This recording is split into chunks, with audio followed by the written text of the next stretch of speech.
I want to start today with a number that, honestly, it kind of terrified me when I first read it.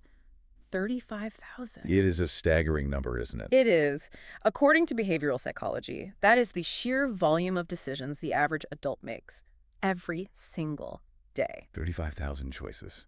And we're not just talking about the big stuff, should I quit my job? Or should I buy this house? No. We are talking about the barrage, snooze or get up, black socks or blue socks. Is this emoji too casual for a client email? Exactly. Or should I have the second cup of coffee or switch to tea? Yeah. And honestly, just saying that number out loud makes me want to take a nap. And that reaction is exactly where we need to start. Right. Because if you're listening to this and you find yourself feeling completely drained by, say, 2.000 p.m. brain fog, irritability, the works, you probably assume it's because you did too much work. Yeah. You sat in too many meetings, you typed too many words. Right, the classic badge of honor. I'm so busy, that's why I'm tired. Precisely.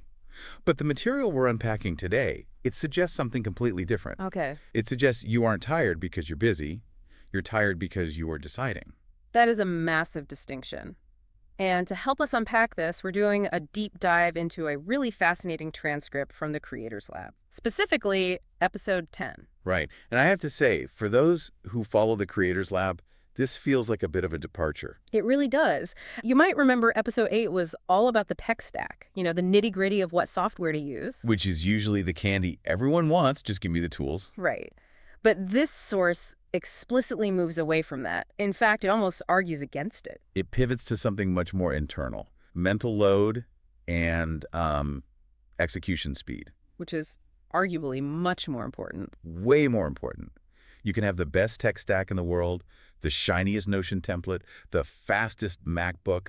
All the premium subscriptions. But if your decision-making battery is dead, none of that matters. You're just a tired person with expensive software. I feel attacked already. So our mission for this deep dive is pretty clear. We want to prove, or at least the transcript wants to prove, that you do not need more tools. You don't need another organization app. You actually need fewer decisions if you want to succeed. We're going to explore how decision fatigue is essentially the silent killer of creator businesses. It's that invisible friction that just stops people from shipping work. Okay, let's get into the diagnosis here. The source talks about cognitive energy. Now, is this just a fancy way of saying brain power, or is there something more specific at play? Think of cognitive energy like a fuel tank in a car. But here's the difference. Okay. A car only uses gas when you're physically driving somewhere. Your brain, however, it burns fuel every time it encounters a fork in the road, no matter how tiny that fork is. So even the tiny forks, like, should I bold this headline? Especially the tiny forks, because there are thousands of them. Wow. And the source makes a really critical point here. It says creators often believe their exhaustion comes from the volume of tasks. Right. They think, I wrote 3 emails, recorded a video, and edited a podcast. That's why I'm tired. Which sounds logical.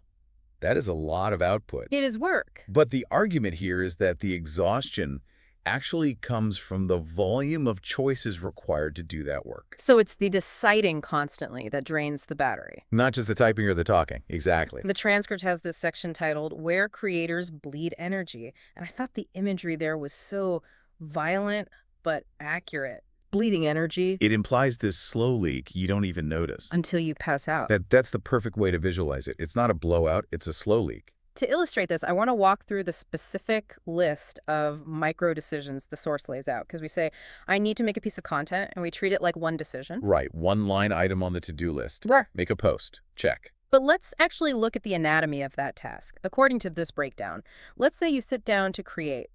First hurdle. No topic. Decision 1. And be honest, how long do most people spend just on that? Oh, you can lose 20 minutes just scrolling, trying to find inspiration. Easily. Okay, let's say you survive that. Yeah. Picked a topic. Next. What format? Is it a text post? Is it a video? A carousel? Decision 2. And now you're weighing the algorithm. LinkedIn likes PDFs, but Twitter likes long form.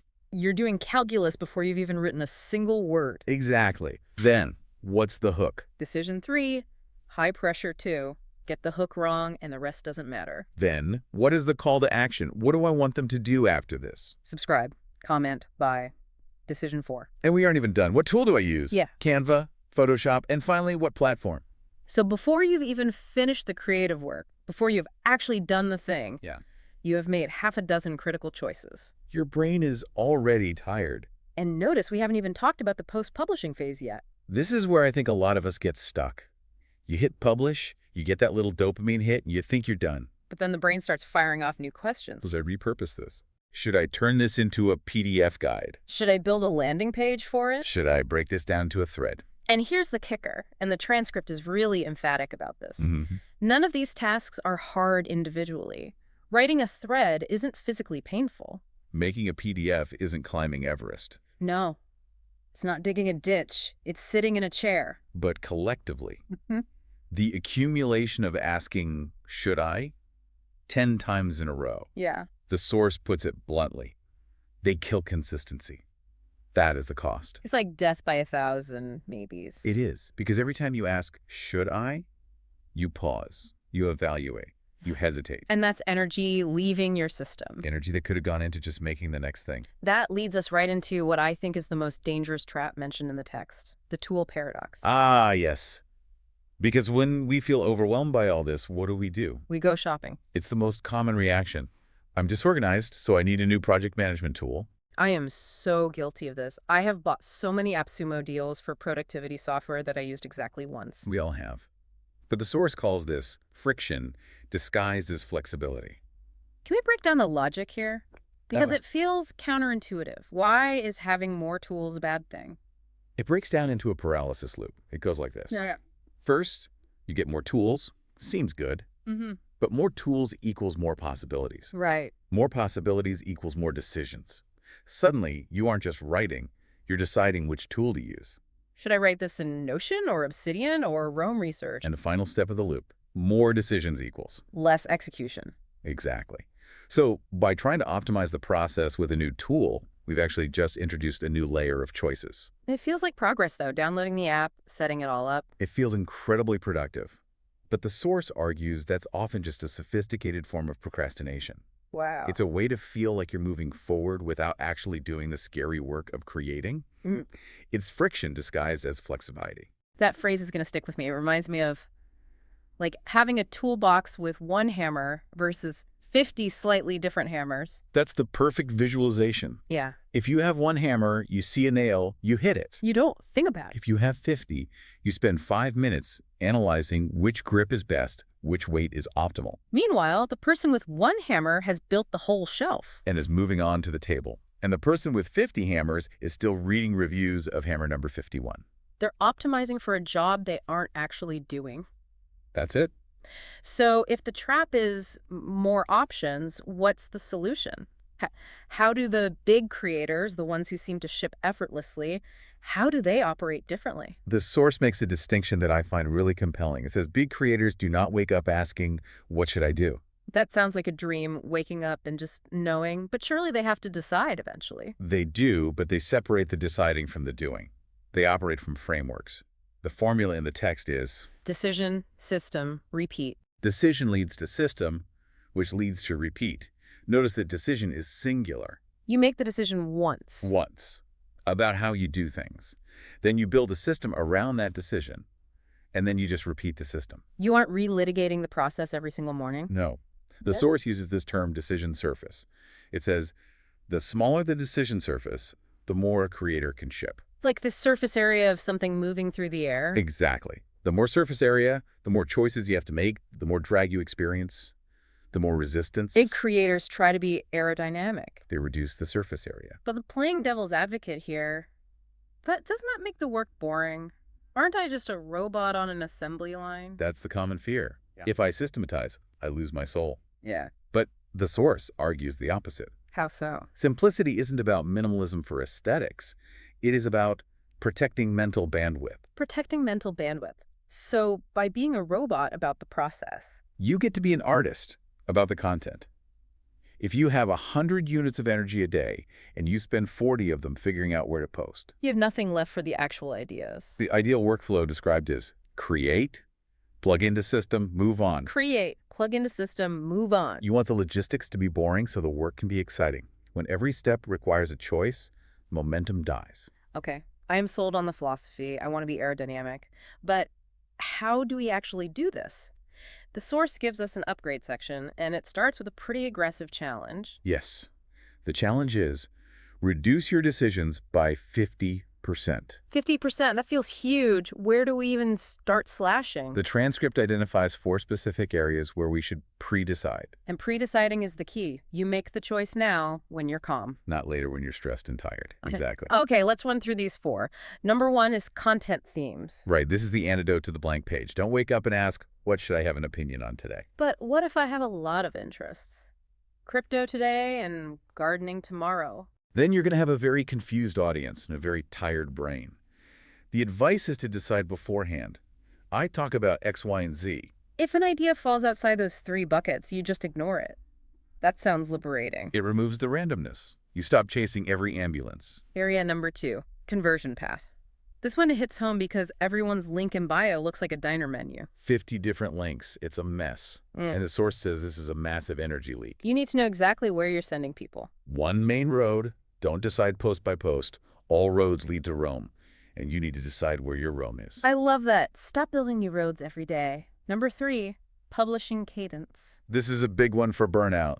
Don't wake up and ask, should I post today? Do I feel like it? Feelings are unreliable. And usually the answer is no, I'd rather watch Netflix. Exactly. So you decide the schedule once. I post Monday, Wednesday, Friday at 9 a.m. Now, the question isn't if, it's just what. It turns a negotiable hope into a non-negotiable appointment. And it removes the guilt, too. Right. If it's Tuesday and you don't post, you don't feel bad because it's not a posting day. You aren't failing. You're just following the schedule. And the last one, number 4, core asset. What does the source mean by this? This refers to what you're actually building long-term. Is it a blog, a podcast, a newsletter? Not all of them at once. So many creators try to do it all. They want to be big on TikTok, LinkedIn, YouTube, and write a book. The omnipresence strategy. Which is usually a burnout strategy for most people. Pick one main vehicle. The source sums this up with a great phrase. Clarity compounds. That is the ultimate takeaway. When you remove randomness, when you stop trying to optimize every tiny choice, your business grows faster. Because you're actually moving in a straight line instead of zigzagging. It's the difference between running a mile on a track and running a mile in a maze. Beautifully put. On the track, you just run. The energy output might be the same, but the distance covered is vastly different. So if we look at the big picture here, the argument is really against that modern hustle culture that glorifies doing everything. It is. And it's redefining what talent even means in the creator economy. Right. It explicitly says creators don't fail because they lack talent. They fail because they drown in options. Drowning in options. That brings us right back to that feeling of fatigue we started with. Correct. The barrier isn't skill, it's noise. And the only way to cut through the noise is to ruthlessly simplify the path. So productivity isn't doing more things, it's making fewer decisions. So you can do the right thing more often and do it with enough energy left over to actually enjoy it. So for everyone listening, here's the challenge. Look at your workflow. Where are you bleeding energy? Take that 50% challenge seriously. If you can cut your daily decisions in half, you effectively double your creative bandwidth. And think about those 4 pillars. Themes, path, cadence, asset. If those aren't written down, you're leaving the door open for fatigue. And remember, the goal is to build a system where you can create, plug in, and move on. Momentum is the prize. I like that. We're coming to the end of this deep dive. It's been a bit of a therapy session for my own workflow, honestly. I support that. We live in a world of infinite options. The superpower is ignoring most of them. Absolutely. So simplify the path. Protect your energy. That is the only way to ship consistently. And consistency is the only way to win. Before we sign off, I want to leave you with one final thought. We talked a lot about tools today and how they can be traps. Right. So ask yourself this. That new innovative tool you've been researching all morning, the one with the sleek landing page promising to organize your entire life, is that actually a tool? Or is it just a procrastination device designed to drain your battery before you even start the real work? That's a dangerous question to ask. But a necessary one. Something to think about next time you reach for the App Store. Thanks for listening to this deep dive. We'll catch you on the next one.